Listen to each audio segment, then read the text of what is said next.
Don't forget to check out and grab your copy of our 2 newly released books, Football: A Love Story and What Did Football Teach Me? These books feature over 100 stories from current and former coaches, players, executives, and entertainers from across the football landscape, describing what got them involved in the game, what they love about it, and what life lessons the game taught them. You can find your copy or order your copy from our website at footballgameplan.com/books.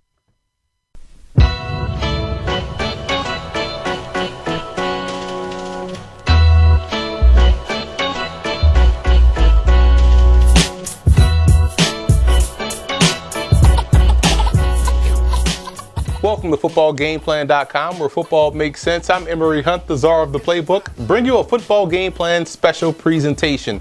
A lot of times you hear people say the NFL needs a developmental league, but we think at Football Game Plan, the NFL actually can expand by 4 or even 5 teams. And that's exactly what we're going to do in this video with the help of our Football Game Plan analysts, Teron Davenport, Gene Clemens, Chris James, and special guest, Brandon Howard of Sports Talk Florida. We expanded the NFL by 5 more teams. So we're going to announce these cities and our rosters. And we're going to start down south, where Gene Clemens picks his team in a certain city in the Sunshine State. Before we get to the expansion teams, I think it's important to let you guys know how these rosters came about. Now, the purpose of this entire exercise is to debunk the myth that there is a serious talent crisis and shortage in the NFL, and that's just not the case. In actuality, there are more NFL talent type players out there than there are spots on rosters, and as we unveil our teams, you'll start to see that. Now, how we went about the process of selecting teams, we looked at 3 things. Number 1, players that are not currently in the NFL, players that are currently on NFL teams as practice squads, and players that play in other leagues. My expansion team, the Orlando Wave. With a head coach like Rich Rodriguez and an offensive coordinator like Lane Kiffin, you want to make sure you have a quarterback that's dynamic, who can beat you with his legs and his arms. I don't only have 1, but I have 2. My starter would be Terrell Pryor. My backup would be Taj Boyd. I think that both of these young men have an opportunity to be good to great NFL quarterbacks if they were ever given the opportunity to develop in a pro-style system, or in a system that takes advantage of their athletic abilities while also teaching them the game as passers. I think both Rodriguez and Kiffin are great at doing those things. You look at the overall composition of our team, you'll find a lot of veteran presence, but you'll also find youth. It's very interesting to me that Pryor, even though he's been around the league for years now, is only 25 years old. Whereas you have some of these other quarterbacks who just came into the league 2 and 3 years ago, they're already 25. That tells me he's got a lot of room to grow. You look at other young men like Mike Golick Jr., who's still waiting for his opportunity on the offensive line. You pair him with veterans like Eric Williams. Shane McDermott is another young guy who also knows his way around the offensive line. You put those guys together, veteran wide receivers like Terrell Owens, Reggie Wayne, mixed with young, athletic, promising wide receivers like Deron Carter, you have yourself a great mixing of a receiving core. I've got veterans as running backs, Ray Rice, Julius Randle, guys who as a guy who was just cut by the Cowboys and was their starting running back. Now he's without a job. He needs to come and play for Orlando. But I also add in there young guys like James Wilder Jr., who I believe can be a great third down back, short yardage back, but also a change of pace when you have a scat back going. And then you have a guy like Monty Ball, who I believe was never really given a true chance in Denver and needs another opportunity to show that he can play ball. Defensively, you got guys like Mount Cody on the inside, Devin Steele, who proved last year that he's not just a good story, but a good football player. And a wild card as a kick returner, Chris Rainey, a guy who's been successful in high school, college. There's no reason why he couldn't be successful in the NFL if he was given the opportunity. The real hip-hop in the States. And obviously there's ones that come to mind from the South, even the North, whether it's Florida, Pennsylvania, Louisiana. But there's one that comes to mind that has been immortalized in a lot of different movies and television shows, and that's the state of Texas. Interesting fact about the city that I chose, it is the largest city by population in the country that does not have a professional franchise. And that is Austin, Texas, the 11th largest city in the country. The Austin Rangers, as I've named them, sit in a hotbed for football where we have the University of Texas, the Longhorns there. We have high school football, state championship caliber teams coming out of the city of Austin, and just a rich tradition of football that people aren't familiar with. The city itself also has great festivals and is one of the fastest growing cities in the country. So I chose a city that I thought really would love to have a team, much like we've seen with Oklahoma City having the Thunder, and also a team that's a little past the Mississippi. It seems like all of our professional sports, especially football, are east of the Mississippi. So we'll have some games that are available for the 4 o'clock Eastern Standard Time slot when we have Austin added to the expansion. I think that they would be a prime spot for a new team to come into the league. So when organizing my team, I had to think, what do I want to put out there? What type of unit do I want to put together? I'm going to start with my coaching staff. When I wanted to select a head coach, I wanted a guy who had some of the traits that I think are important for a coach. Obviously, having tenure and being a championship caliber coach on some level is important. So that's one. Number two, having the temperament to be able to handle grown men who are making more money than you in a lot of respects, in a lot of situations. That's two. And number three, having the mindset where you can adjust and adapt to different situations is very important. And that's why my head coaching choice is Urban Meyer. I think that he's been able to prove that he's grown programs on the collegiate level. He does have the mindset to be able to handle men and treat them like men. And we've seen from moving from program to program that he's able to adjust even with whatever's on the roster. That in line, his offensive coordinator in this situation is going to be a guy he's familiar with, that can run the offense that he wants and has been successful in his own right. That's Dan Mullen. I like a guy who is able to develop quarterbacks even if they're not doing the quote-unquote traditional stuff quarterbacks are doing, staying just in the pocket. He's been able to make quarterbacks better decision makers overall. My defense coordinator is actually another guy from the collegiate ranks, Brett Venables, out of Clemson.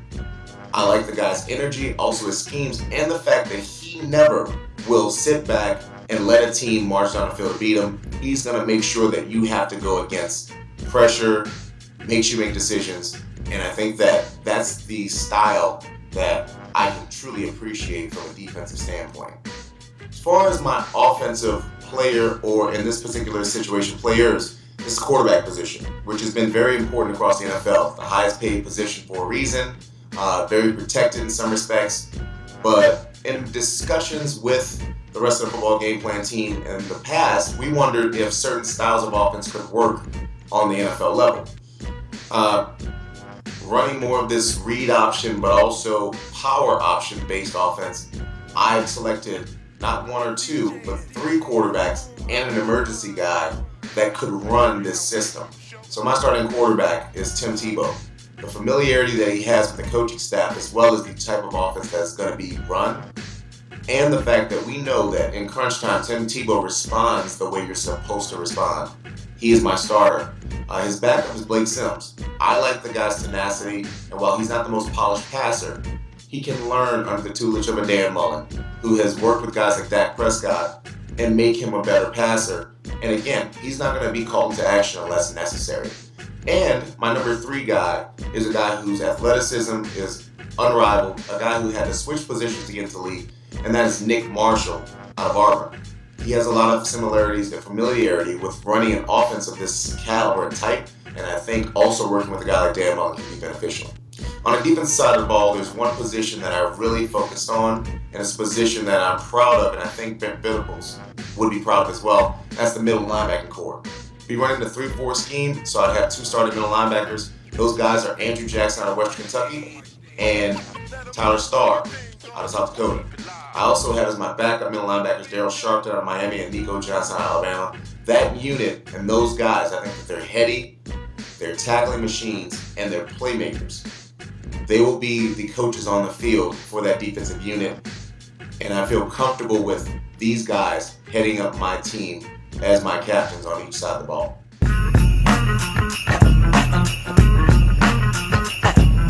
How's it going, football fans? My name is Brandon Howard, and I decided to place my NFL expansion franchise in Portland, Oregon. And the reason I chose Portland, Oregon, is that this is a rapidly expanding city, believe it or not. They've expanded so quickly that they've had to cut down a lot of trees just to accommodate their new residents, and they haven't even gotten around to pulling stumps out of the ground. So they've gotten the nickname Stumptown, and I decided to go ahead and bless Stumptown with a NFL franchise because I believe that they could certainly accommodate one. And I went with the nickname Knights. So I went with the Portland Knights. That's just paying homage to Nike CEO and founder Phil Knight, who is a Portland, Oregon native. So I thought that maybe he could bless us with some cool uniforms. I'm pretty sure he would. And also, if you can see behind me here, this is the logo. If you're a sci-fi geek like me, you already know what this is. So also, as far as my head coach is concerned, I would go with Gus Malzahn. I believe that some of the lead ISOs that he runs and some of the power run schemes that he has, that would be an exciting thing for a lot of football fans to watch on a Sunday. So that's why he would be my head coach. Also, my offensive coordinator would be Norm Chow. I love what he does in terms of dealing with players who are versatile. He doesn't penalize those players for being versatile. He uses that versatility to his advantage. So that's something I really like about him. And I also like some of the route combinations that he has. So that would be something that I would certainly look forward to as well. And my defensive coordinator would be Luke Fickell. Due to his experience coaching players in a 3-3-5, I would love to run that defense. I believe it lends itself to allowing you to kind of get after the quarterback at so many different levels. So I really think that would be an excellent tool, and I think that Luke Fickell could kind of guide the ship there. Also, as far as my roster, what you'll see on my roster is that it's comprised of players that can wear multiple hats, guys that can do multiple things. I believe in saving roster spots, and I believe too often in the NFL, we don't see players be all that they can be because you have too many coaches that have to fit players into a particular scheme, and so it's a very unfortunate trend that we have right now in the NFL. And I would be hoping to break that trend with guys like Norm Chow and Gus Malzahn.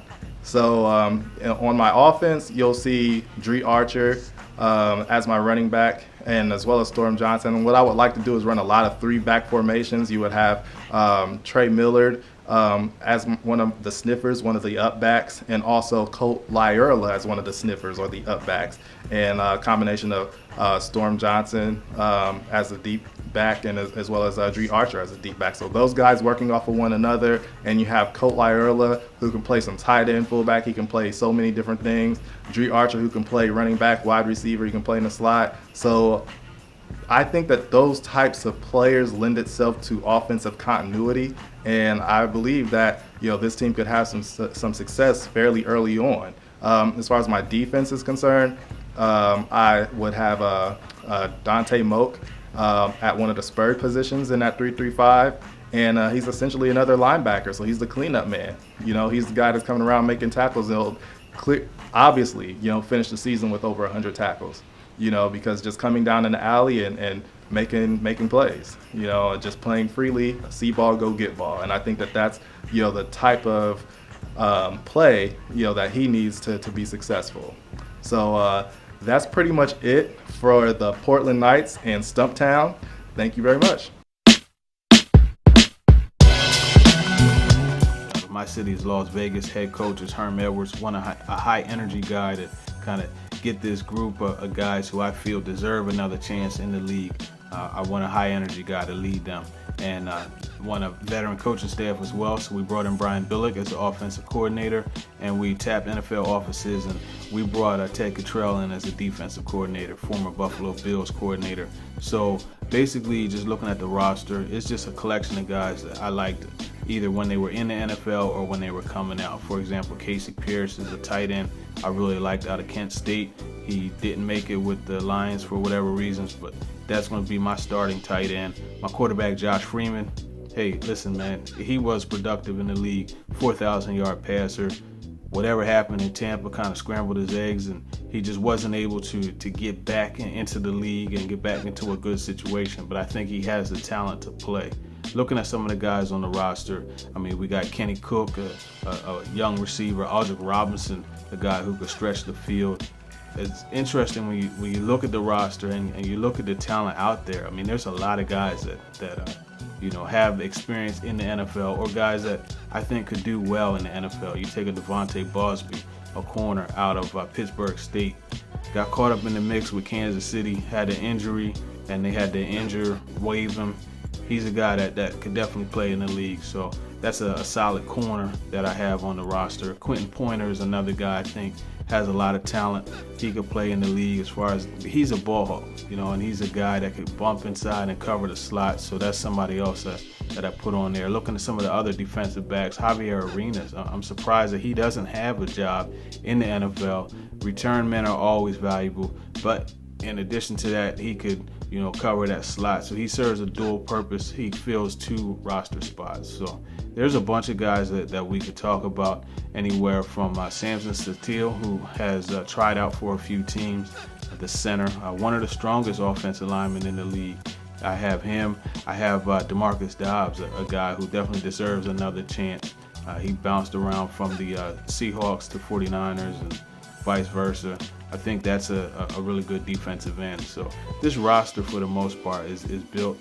It's mixed between guys who are veterans, guys who are younger, and just getting the opportunity, like a Rasheed Bailey out of Delaware Valley College, small school guy, but he went in with the Eagles and did an excellent job in training camp this past year. So it's a nice mix of guys. Dean Long, the wide receiver out of Maryland as well. So just wanted to put this roster together.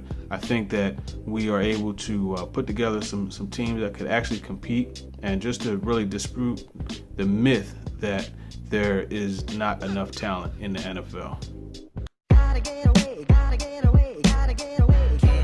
Now we move on to my squad. We're going to travel down to the southwest part of California. Obviously, I had to go with Los Angeles, and I'm going to name my football team the Los Angeles Express. The reason why I'm bringing it back, because I remember the old USFL days, the LA Express with Steve Young and company. But I like that name because it definitely fits this area. And the reason why I chose Los Angeles is an obvious one. It's the #2 TV capital in the world, so it makes sense to have a football team in Los Angeles. You could probably put 2 in LA like they used to have with the Raiders and the Rams. But when you look at my roster, overall it's about a young football team getting an opportunity. So that's why my roster is mostly filled with guys from the 2014 and 2015 NFL draft class that are undrafted free agents, or were undrafted free agents, and some guys that we saw on the practice squad that needed an opportunity to play on an active roster. And we look at my head coach, Hugh Jackson. I think he does a great job with the Cincinnati Bengals, giving him another head coaching opportunity. I think he would work well with Kirk Ferentz, and what Ferentz has done with that offensive line at Iowa, and defensive coordinator Sean McDermott of the Carolina Panthers, I think would be an ideal fit for what I want to do defensively, that 4-3 defense with the ability to get after the quarterback. So that's my coaching staff. And when you look at my roster, again, offensively and defensively, I wanted to put together a young team with a lot of athleticism and a lot of speed. And 2 guys that just stand out to me the most, that just really need that opportunity. Quarterback Jeff Matthews, obviously, of the Hamilton Tiger Cats, a guy that was in camp with both the Atlanta Falcons and was also on the practice squad with the Indianapolis Colts. And now he's up in Canada doing great things and perhaps leading the Tiger Cats to the Grey Cup. So again, a guy that can play, just needs that opportunity. And defensively, I look at my secondary. I think that's a huge opportunity for these guys like Stanley Jean-Baptiste. You also look at maybe Amon Claiborne from the St. Louis Rams, play with those guys in the preseason. But the one guy that stands out, and I talk about him a lot, is Carlos Fields, the linebacker from Winston-Salem State, who's now with the Washington Redskins and on their practice squad. He needs an opportunity. So I gave those 2 guys from the 2014 class an opportunity to start on my football team. I think they do a great job in bringing the LAX to a championship. So that wraps it up for our plan for expansion of the NFL. And if you enjoyed this exercise and want to participate, hit us up on Twitter using the hashtag FBGP expansion with a link to your Google Doc that shows the team name, the city you picked and why, and your 53-man roster along with coaching staff. And again, we look forward to seeing your submissions.